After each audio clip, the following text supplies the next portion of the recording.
सोचो कि एक दिन अचानक आप अपने घर से सुबह 8 बजे के करीब अपनी कार लेके निकलते हैं और जल्दी जल्दी में आप अपने ड्राइविंग लाइसेंस को कैरी करना, अपने साथ रखना भूल जाते हैं।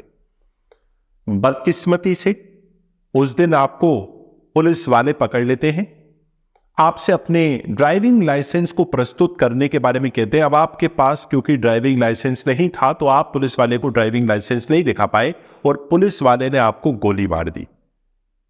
चालान वालन नहीं काटा, आपको पुलिस स्टेशन में बंद नहीं किया, बल्कि ड्राइविंग लाइसेंस नहीं होने की वजह से आपको गोली मार के आपकी हत्या कर दी गई। या आपकी किसी चाहने वाले के साथ ऐसा हुआ, आपकी किसी पहचान वाले के साथ ऐसा हुआ। आप सोच रहे होंगे कि मैं बहुत एक एक्सट्रीम स्टेटमेंट बोल रहा हूं, और भला रियल वर्ल्ड में ऐसा कहां हो सकता है कि किसी के पास अगर ड्राइविंग लाइसेंस नहीं है तो पुलिस उसकी गोली मार के हत्या कर दे। यह तो काल्पनिक बात है, सच्चाई से इसका दूर दूर तक कोई नाता नहीं है। आपको मैं बता दूं कि यह बिल्कुल काल्पनिक बात नहीं है। 27 जून को 7:55 सुबह फ्रांस में कुछ ऐसा ही हुआ, जब नाहिद नाम का एक मुस्लिम अल्जीरियन 17 साल का लड़का फ्रांस की सड़क से निकला। पुलिस ने उसको रोका, उसके पास ड्राइविंग लाइसेंस नहीं था और पुलिस ने उसकी गोली मार के हत्या कर दी। हां, उस बच्चे ने, 17 साल के बच्चे नाहिद ने अपना एक्सेलरेटर पे पाँव रखा, थोड़ी सी स्पीड बढ़ी, शायद उसने भागने की भी कोशिश की, अपने आप को बचाने की भी कोशिश की, लेकिन ड्राइविंग लाइसेंस नहीं होने की वजह से 17 साल की मुस्लिम अल्जीरियन लड़के पे फ्रांस की पुलिस ने गोली मार के हत्या कर दी। बहुत बड़ी बात है। और इसी मुद्दे ने हम सबके सामने एक बहुत बड़ा सवाल खड़ा कर दिया है कि फ्रांस के धर्मनिरपेक्षता यानी कि सेकुलरिज्म के मॉडल में क्या प्रॉब्लम है। भारत के सेकुलरिज्म के मॉडल से फ्रांस को क्या सीखना चाहिए, क्योंकि यह पहली बार फ्रांस में ऐसा नहीं हुआ है। आप इस बात को समझिए, पहली बार ऐसा नहीं हुआ है कि किसी व्यक्ति के धर्म की वजह से, उसके मुसलमान होने की वजह से या उसके इमिग्रेंट होने की वजह से, फ्रांस में काफी सारे इमिग्रेंट्स हैं, दूसरे देशों से लोग आके फ्रांस में बसे। तो अगर आप एक मुस्लिम हो, अगर आप एक इमिग्रेंट हो, तो ऐसा पहली बार नहीं हुआ है कि जब आपके साथ ट्रैफिक रूल तोड़ने की वजह से आपके ऊपर गोली मार के आपकी हत्या करी गई। ऐसा 2017 के बाद काफी सारे दूसरे लोगों के साथ, इमिग्रेंट्स के साथ हो चुका है। आमतौर पे फ्रांस के काफी सारे नागरिक जो इमिग्रेंट नहीं है, फ्रेंच सिटीजन हैं, वो भी तो कई बार ट्रैफिक रूल तोड़ते होंगे, लेकिन ऐसी वारदातें उनके बारे में तो सुनाई नहीं देती हैं। दूसरे धर्म के व्यक्ति भी शायद ट्रैफिक सिग्नल्स को तोड़ते होंगे, उनके साथ भी ऐसी वारदातें कम सुनाई देती हैं। तो ऐसा क्या फ्रांस के सेकुलरिज्म के मॉडल में फ्लॉ है, दिक्कत है, और वो क्या भारत के सेकुलरिज्म के मॉडल से सीख सकता है? हमारे लिए इस बात को जानना बहुत ज्यादा जरूरी हो जाता है, क्योंकि उनके सेकुलरिज्म के मॉडल में कुछ दिक्कतें हैं जो वो भारत से सीख सकते हैं। और ये क्वेश्चन देश की सबसे प्रतिष्ठित एग्जाम यूपीएससी यानी कि सिविल सर्विस एग्जाम में भी पूछा जा चुका है, देश की सबसे प्रतिष्ठित एग्जाम में भी आ चुका है। फ्रांस भारत की सेकुलरिज्म के मॉडल से क्या सीख सकता है? हम मानते हैं कि भारत के सेकुलरिज्म के मॉडल में अपनी कुछ चैलेंजेस हैं।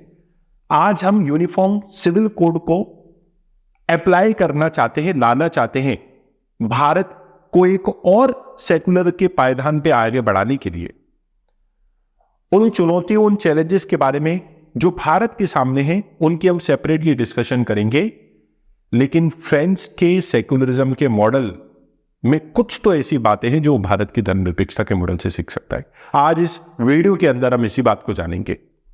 लेकिन इस वीडियो को शुरू करने से पहले मैं आप लोगों को नाहिद और फ्रांस में ये जो घटना घटित हुई है उसके पीछे का पूरा कॉन्टेक्स्ट देना चाहूंगा, क्योंकि इस टॉपिक के ऊपर वैसे तो काफी सारे वीडियोस बन चुके हैं, लेकिन हमारा उद्देश्य यह है कि आपके साथ हम एक समय सीमा जल्दी तो वीडियो लाए, लेकिन काफी पॉलिश्ड वीडियो लाए, काफी डिटेल्ड वीडियो लाए, ताकि आपको पूरा एस्पेक्ट समझ में आ पाए। तो 17 साल के लड़के नाहिल ने लाइसेंस ना होने की वजह से अपने प्राणों को गंवाया। यह बात तो बिल्कुल ठीक है कि नाहिल के साथ जो हुआ उसके लिए कहीं ना कहीं उसकी पिछला ट्रैक रिकॉर्ड भी जिम्मेदार था, क्योंकि यह पहली बार नहीं हुआ था जब नाहिल ने ट्रैफिक रूल को तोड़ा था, बल्कि इससे पहले भी 5 बार, उसकी कितनी कम उम्र है तब भी वो 5 बार ट्रैफिक रूल को तोड़ चुका था। मैं इस बात से बिल्कुल सहमत नहीं हूं कि ट्रैफिक रूल तोड़ने के चलते उसकी जान जाना चाहिए थी, लेकिन 5 बार उसका एक हिस्ट्री रही है। जैसे 2021 में अगर आप देखेंगे, पुलिस के साथ मल्टीपल उसके एनकाउंटर हुए। एनकाउंटर से मेरा मतलब है कि काफी बार नाहिल का पुलिस से इस बात पे एनकाउंटर हुआ कि वो गाड़ी चला रहा है और उसके किसी ना किसी ट्रैफिक रूल को तोड़ रहा है। बार बार उसने पुलिस के ऑर्डर को फॉलो नहीं किया, ट्रैफिक रूल को तोड़ा, और उसके पास फ्रांस में रहने के बावजूद भी उसकी जो नंबर प्लेट थी वो पॉलिश थी। उसके पास ड्राइविंग लाइसेंस के लिए उसकी उम्र बहुत छोटी थी, उसकी 17 साल की एज थी।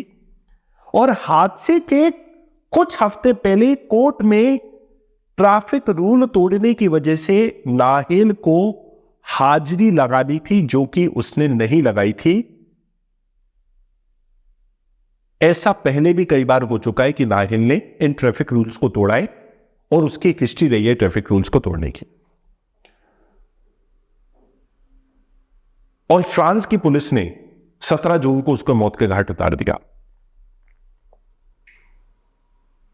जैसा कि मैं आपको बता चुका हूं कि पीछे भी कई बार इमिग्रेंट्स के साथ में ऐसा हो चुका है। ये अल्जीरिया से बिलोंग करता था कि ट्रैफिक रूल तोड़ने की वजह से उनको गोली मार दी गई। तब से फ्रांस की हालत आप लोग जानते हो। फ्रांस जल रहा है, फ्रांस बहुत टेंशन में है, फ्रांस में बहुत दंगे फसाद हो रहे हैं। 40,000 से ज्यादा पुलिसकर्मी फ्रांस में इन्हीं दंगों को शांत करने की कोशिश कर रहे हैं।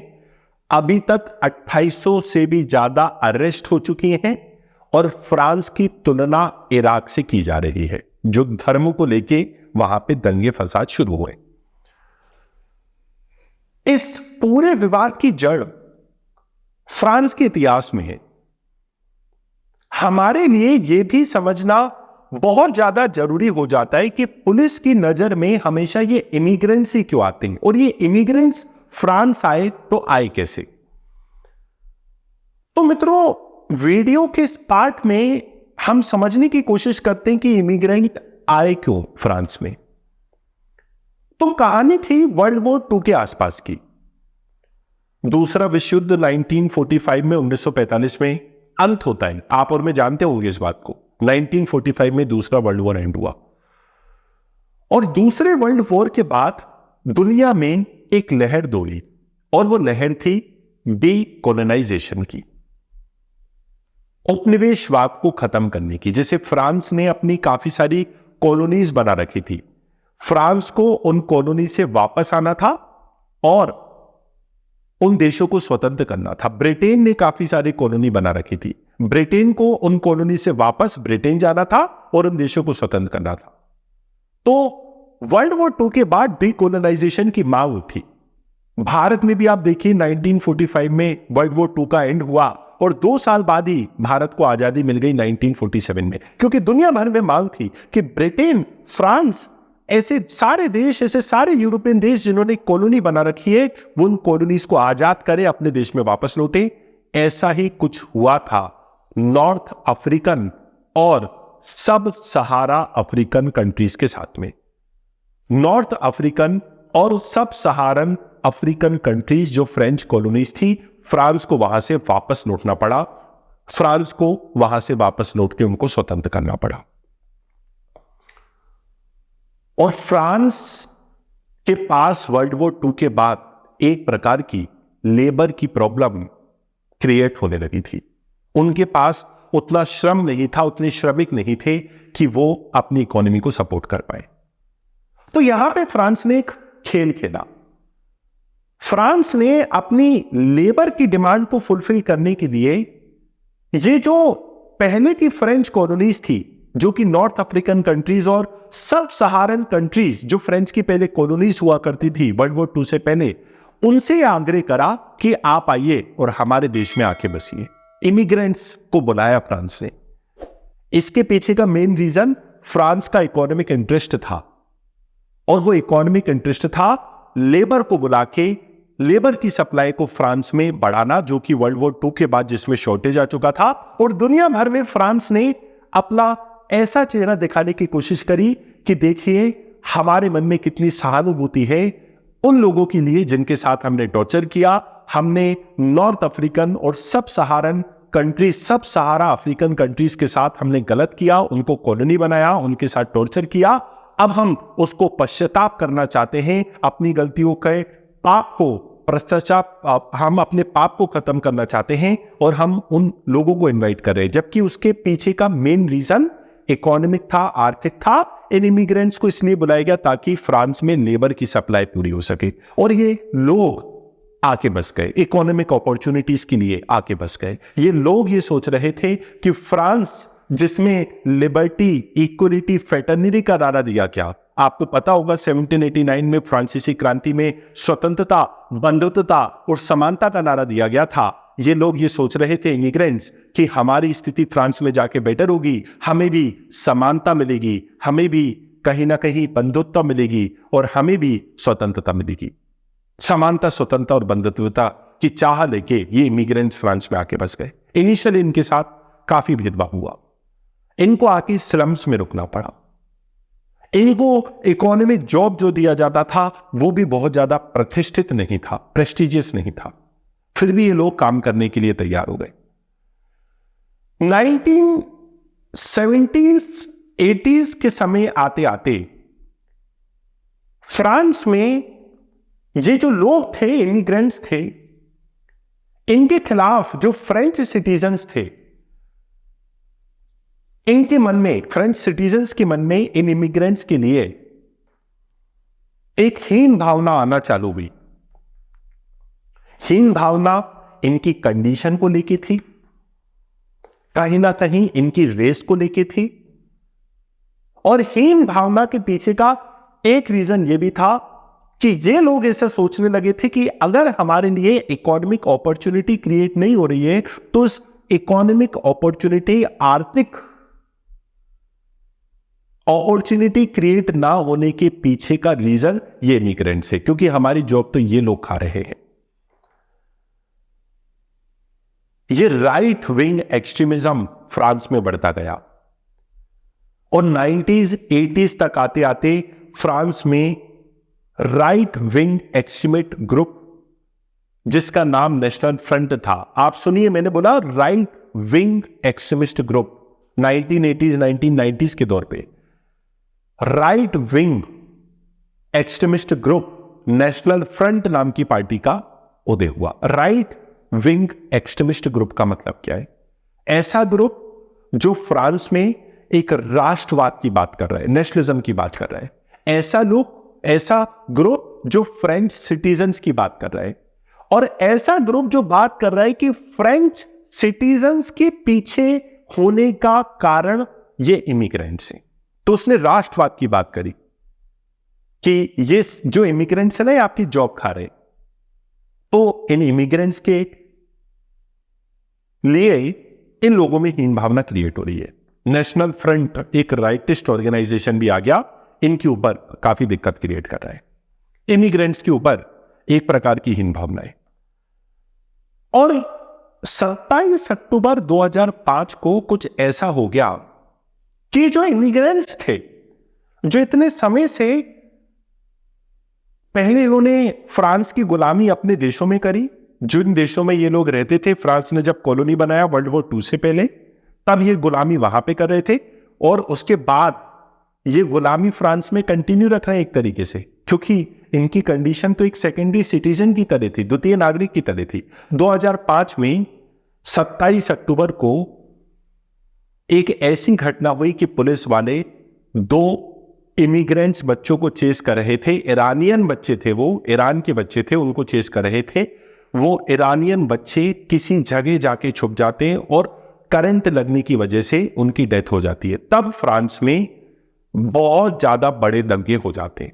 2005 की बात है, बहुत बड़े दंगे हो जाते हैं। और इसी के आसपास फ्रांस में स्कूलों में कानून लागू हुआ था, जिसके बारे में मैं आपको बाद में बताऊंगा।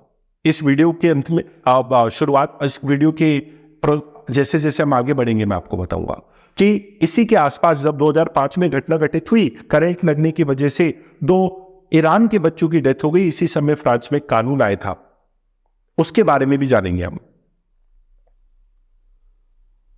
ये जो डेथ 2 बच्चों की हुई करंट लगने की वजह से, ये मित्रों फ्रांस में एक प्रकार की क्रांति की चिंगारी का काम करेगी। हर क्रांति को एक चिंगारी चाहिए होती है। 1857 की क्रांति, लोगों में जो डिस्कंटेंट था, असंतोष था, वो तो पिछले 100 सालों से था। प्लासी के युद्ध से लोग भरे पड़े थे। ब्रिटिश राज के खिलाफ लोगों के मन में गुस्सा 1757 से ही चालू हो गया था, प्लासी के युद्ध से ही चालू हो गया था। लेकिन क्रांति 1857 में क्यों हुई?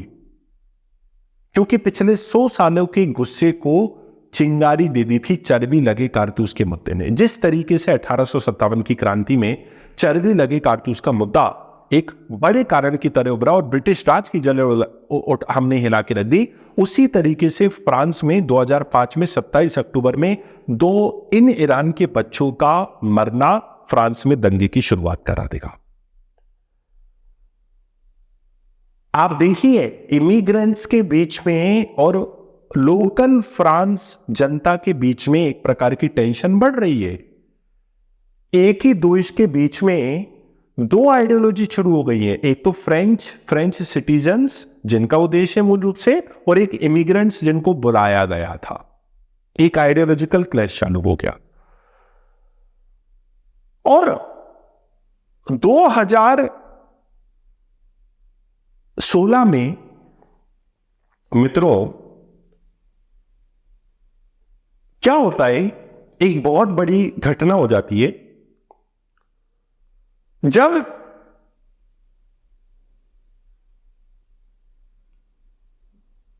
बेस्टिल डे के दिन, बेस्टिल डे आप लोगों को पता होगा कि फ्रांस में बेस्टिल डे का अपना इंपॉर्टेंस है। फ्रांस के इतिहास में, फ्रेंच रेवोल्यूशन में आपने पढ़ा होगा। इस दिन एक टेररिस्ट अटैक हो जाता है। एक मैगजीन थी जिसका नाम चार्ली हेब्दो था।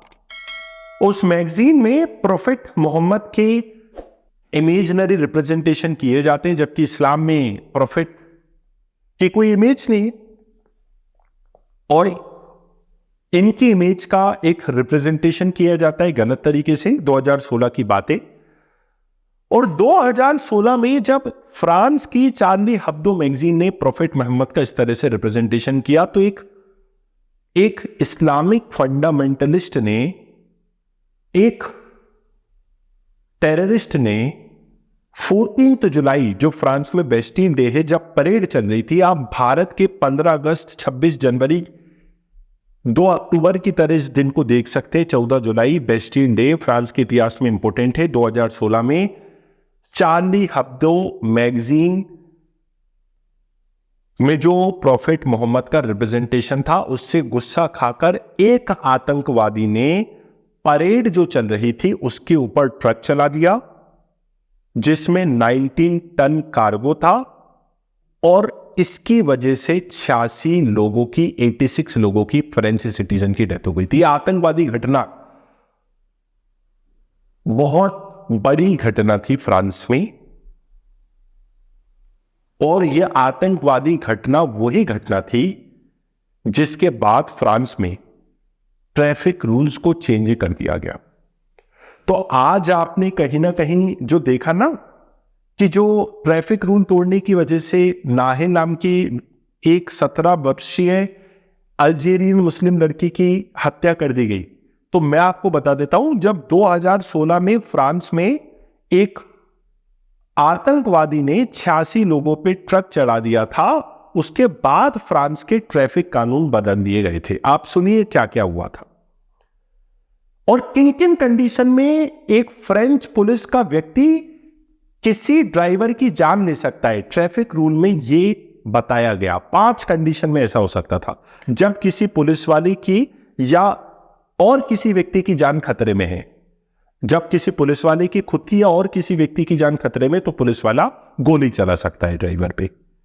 अगर पुलिस के सुरक्षा घेरे में मौजूद किसी व्यक्ति या जगह पर हमला किया जाए, मान लीजिए कि कोई इंपोर्टेंट जगह है, वो पुलिस के घेरे में है, या कोई व्यक्ति है और उसके प्रोटेक्शन को अगर कोई ट्रैक करने की कोशिश करता है, तो उसके ऊपर भी गोली मारी जा सकती थी। जब कोई उनकी या और किसी की सुरक्षा को खतरे में डाल के भागने की कोशिश करे, जब कोई ड्राइवर रुकने के लिए कहे जाने पर ना रुके और कार में बैठे लोगों की वजह से पुलिस या किसी और शख्स की जान को खतरा हो, अगर गोली चलाने से किसी की हत्या या हत्या की कोशिश को अगर हो, तो इन सभी कंडीशंस में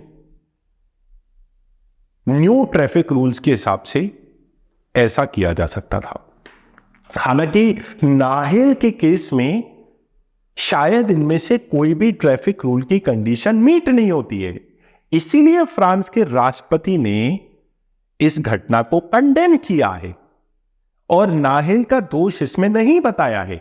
क्योंकि अगर नाहिल ने इन 5 चीजों में से कोई भी चीज करी होती, ट्रैफिक रूल को इन 5 चीजों के पैरामीटर पे तोड़ा होता, तो फ्रांस के राष्ट्रपति खुद उस घटना को एक्नॉलेज करते हुए पुलिस वालों के खिलाफ नहीं बोलते और नाहिल के समर्थन में नहीं बोलते।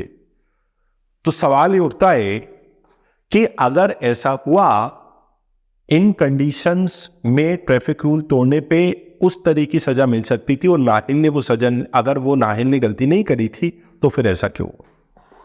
आप लोग 2020 की घटना सुनिए।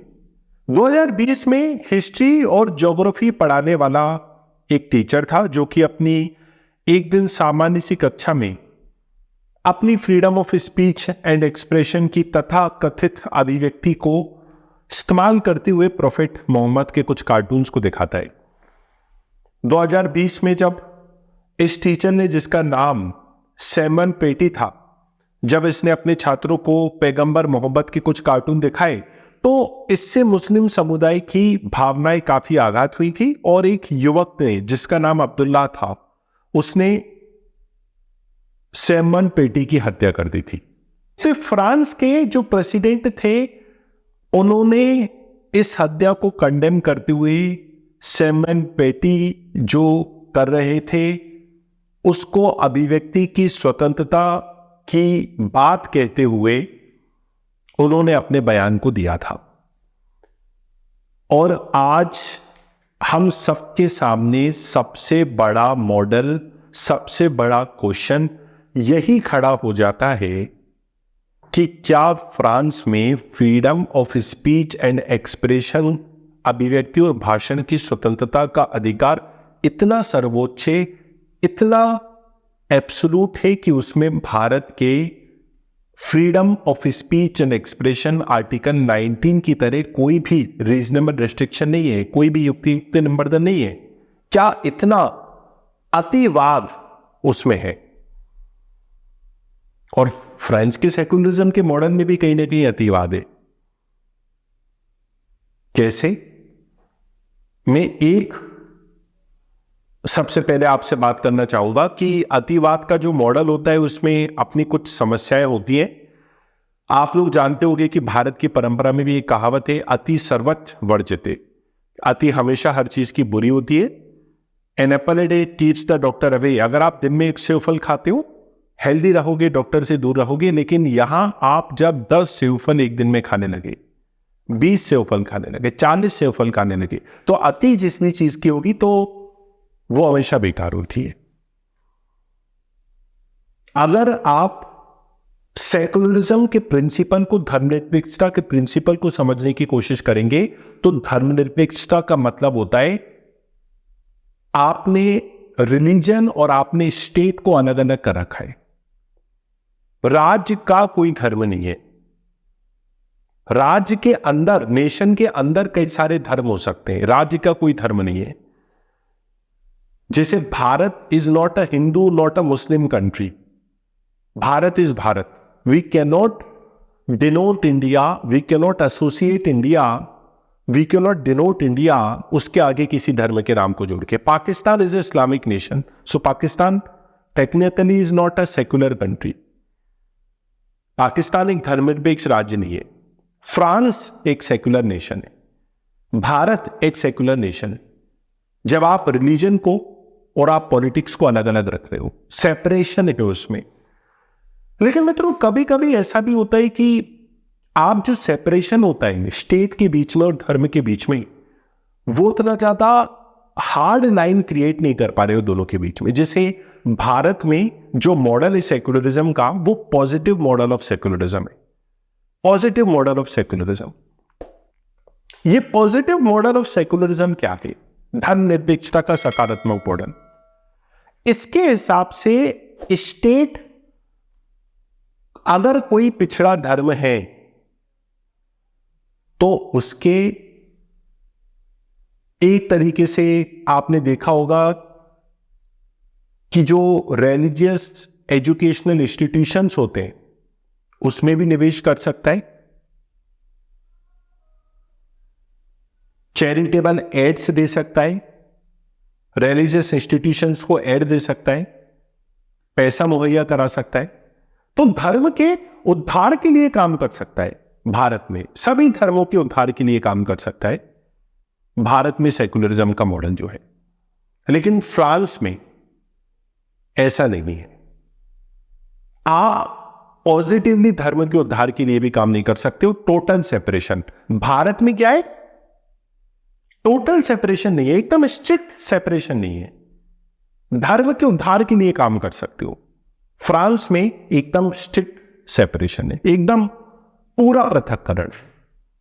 और जब पूरा पृथक्करण होता है तो इसको बोलते हैं नेगेटिव फॉर्म ऑफ सेक्युलरिज्म. क्योंकि आप रिलीजन के उद्धार के लिए आप उसके लिए काम नहीं कर रहे हो. तो इसको नेगेटिव साइड ऑफ सेक्युलरिज्म कहा जाता है, जो कि वेस्ट में फॉलो होता है. भारत में पॉजिटिव साइड ऑफ सेक्युलरिज्म है. सभी धर्मों के बराबर उसके लिए काम किया जा सकता है. भारत में पॉजिटिव साइड है. इतना ज्यादा पृथक्करण फ्रांस में आप लोगों को सेक्युलरिज्म में स्टेट का देखने को मिलेगा कि खुल के स्कूल्स में आप अपने धार्मिक सिंबल्स को भी खुल के नहीं प्रदर्शित कर सकते हो.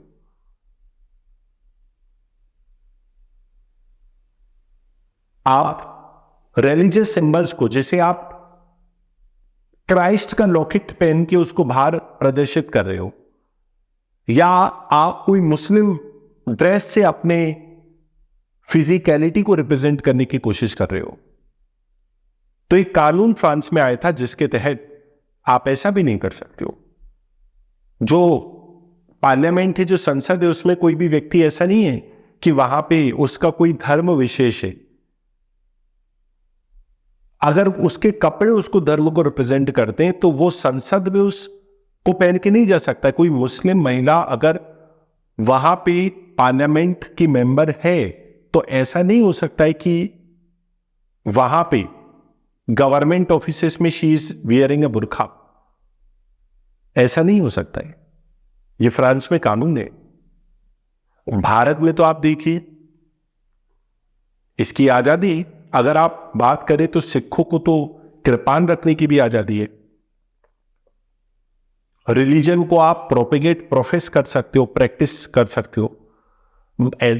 वहां भी काफी सारी स्वतंत्रताएं हैं, लेकिन स्ट्रिक्ट सेपरेशन और एक प्रकार से राज्य के द्वारा, स्टेट के द्वारा नेगेटिव मॉडल ऑफ सेक्युलरिज्म को फॉलो करना, दो ऐसी बातें निकल के आती हैं जो भारत से फ्रांस सीख सकता है.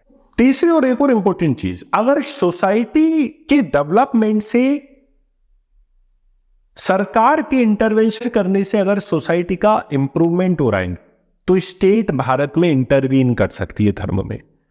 अगर राज्य के किसी कदम से सोसाइटी का इंप्रूवमेंट हो रहा है, समाज में सुधार आ रहा है, राज्य के किसी कदम से अगर वो धर्म में हस्तक्षेप कर रही है, रिलीजन में इंटरवीन कर रही है, और सोसाइटी का इंप्रूवमेंट हो रहा है, these type of steps can be taken in the Indian model of secularism, positive side of secularism, जबकि फ्रांस में टोटल सेपरेशन आप लोगों को देखने को मिलेगा। अब मित्रों, भारत और फ्रांस का इतिहास भी हम जानते हैं काफी अलग है। एक तरफ जब वेस्ट में नेशन बिल्डिंग हुई थी तो एक भाषा और एक राष्ट्र के मॉडल पे नेशन बिल्डिंग हुई। फ्रेंच भाषा, फ्रांस राष्ट्र, कहीं कहीं पे एक धर्म एक राष्ट्र के मॉडल पे नेशन बिल्डिंग हुई। क्रिश्चियनिटी है तो ये राष्ट्र है। स्पेनिश भाषा, स्पेन राष्ट्र, जर्मन भाषा, जर्मन राष्ट्र। जबकि भारत में जो नेशन बिल्डिंग हुई वो कभी भी एक भाषा एक राष्ट्र के मॉडल पे नहीं, बल्कि यूनिटी इन डाइवर्सिटी, कई सारी भाषा होंगी फिर भी हम एक देश होंगे, इस मॉडल पे भारत की नेशन बिल्डिंग हुई। तो ऑब्वियस सी बात है, भारत का जो कल्चर रहा है वो डाइवर्स रहा है। हालांकि हमारे सामने भी जहां तक सेकुलरिज्म के मॉडल की बात है, अपनी ही चुनौतियां भारत के सामने भी अपने सेकुलरिज्म के ढांचे में उसको सुधारने की जो जरूरतें हैं उसमें हमेशा पॉसिबिलिटी है। हम और आजकल तो यूनिफॉर्म सिविल कोड चर्चा में भी है, मैं उसके बारे में कभी दूसरे लेक्चर में आप लोगों से जिक्र करूंगा। मैं आशा करता हूं कि आज जो मैंने आपको पूरा बात बताई वो आप लोगों को समझ में आई होगी। इसी तरह के और भी वीडियोस के लिए आप यूपीएससी अनस्टॉपेबल चैनल को सब्सक्राइब कर सकते हैं। मेरी वीडियोस आप यहाँ पे आगे भी देख सकते हैं। और अनअकैडमी पे अभी आप लोगों को पता होगा कि यूपीएससी की तैयारी एक बड़ी कॉम्प्रिहेंसिव तैयारी होती है और यूपीएससी के बैचेस कॉम्प्रिहेंसिव ऑलरेडी अनअकैडमी में शुरू हो चुके हैं। आपको क्रिटिकल थिंकिंग हर टॉपिक के बारे में बताई जाएगी विथ यूपीएससी के प्रीवियस ईयर क्वेश्चंस के पैटर्न के अकॉर्डिंग, जैसे मैंने आज आपसे बात करी। यूपीएससी में प्रीवियसली फ्रांस और भारत की धर्मनिरपेक्षता के मॉडल में अंतर पूछा जा चुका था। अगर आप इस प्लेटफॉर्म का इस्तेमाल करना चाहते हैं यूपीएससी की प्रिपरेशन के लिए, इंडिया के बेस्ट एजुकेटर्स के साथ आप यूपीएससी की प्रिपरेशन कर सकते हो। मैं भी आप लोगों के लिए हिस्ट्री के कोर्सेज लाता हूं, मुरलाल सर इकोनॉमी के लिए हैं, और उसके साथ साथ आप पॉलिटी की बात करें, सिद्धार्थ अरोरा सर, मुदित गुप्ता सर, आतिश माथुर सर आपको पढ़ाते हैं। ज्योग्राफी के लिए भारत के सर्वश्रेष्ठ एजुकेटर सुदर्शन सर है। इसी तरह से हर सब्जेक्ट के लिए बेस्ट फैकल्टीज की गाइडेंस में आप पढ़ सकते हैं। और अभी अनअकैडमी पे एक डिस्काउंट ऑफर भी चल रहा है 50% का, उसके चलते आप मैसिव डिस्काउंट से अपनी प्रिपरेशन को शुरू कर सकते हो। 50% डिस्काउंट के साथ साथ आप प्राइस हाइक से भी बच सकते हो। जो अनअकैडमी के सब्सक्रिप्शन की प्राइस बढ़ने वाली है उससे भी आप बच सकते हैं। आपको अनुज यूपीएससी कोड को यूज करना है और अनुज यूपीएससी कोड को यूज करके अपनी यूपीएससी प्रिपरेशन की तरफ आप आगे बढ़ सकते हैं। बहुत बहुत धन्यवाद। आशा करता हूं आज का वीडियो आपको पसंद आया होगा। जय हिंद, जय भारत।